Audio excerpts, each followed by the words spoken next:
హ్మ్. నాన్న బిగ్ బాసా? ఏం నాన్న ఎడిటర్ మావా మంచిగా పర్సనల్‌గా తీసుకుని మాధురి గారికి మాత్రం స్పెషల్‌గా వస్తావా, వస్తావా అని సాంగ్ ఏసినట్టేమో అనిపిస్తోంది సుమా. అంటే ముందుగా మీకు తెలుసు కదా! ఆవిడ ఎలిమినేట్ అయిపోతుందని. అందుకని సింబాలిక్‌గా సాంగ్ రూపంలో వస్తావా, వస్తావా అనుకుంటే నాకెందుకో బయటున్న రాజా గారు పాడుతున్నట్టుగా ఇమాజినేషన్ వచ్చి ఎంత నవ్వుకున్నానో తెలుసా నేనైతేను. ఏమన్నా కూడా ఇవాళ ఎపిసోడ్ నాకైతే బాగా ఎంటర్‌టైనింగ్‌గా అనిపించింది. చాలా బావుంది. చక్కగా సాగింది. రష్మిక అక్కయ్య వచ్చింది గర్ల్ ఫ్రెండ్ అనుకుంటూను. సో, చూద్దాం నేను కూడా ఆ సినిమా చూద్దాం అనుకుంటున్నాను. ఎలా చేశారు? ఏమిటి అనేది. అయితే ఇవాళ ఎపిసోడ్‌లో నాగార్జున గారిని అనుకుంటూ బీప్ వర్డ్ కూడా వాడేయడం జరిగింది. మరి ఆయనకేమి కార్డులు ఇవ్వరా మీరు? ఫౌల్ లాంగ్వేజ్ యూజ్ చేసినందుకు స్టేజ్ మీద మనది అసలే ఇంటర్నేషనల్ ప్రోగ్రాము. అందులో ఫౌల్ లాంగ్వేజ్ ఎలా యూజ్ చేస్తారు? అందుకని నాగార్జున గారికి కూడా నువ్వు మరి ఏమైనా కార్డులు ఇచ్చి పంపిస్తే బాగుంటుందేమో నా అభిప్రాయం. అయితే ఇంకా ఎపిసోడ్‌లో మాట్లాడుకోవడానికి పెద్దగా ఏం లేదు. అందరూ జాయిగా ఆడేసుకున్నారు. బాగుంది. ఇంకెప్పుడు కొంతమంది మాత్రం యాక్టింగ్ చేయొద్దని చెప్పా ప్లీజా.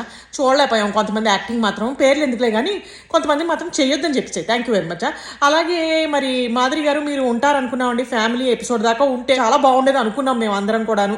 సో మరి మాకు అవకాశం దక్కలేదు. పోలండి చూసుకుందాం బయట ఏం వెలగబెడతారు ఏమిటి అనేది కూడా చూసుకుంటాం మేము. కొంచెం అరుపులు అవి అరవకుండా మేమేమైనా రివ్యూస్లో పొరపాట్లు ఏమైనా చేస్తుంటే బయటకు వచ్చి మమ్మల్ని తిట్టకండి దయచేసి. Thank you very much. All the very best madam.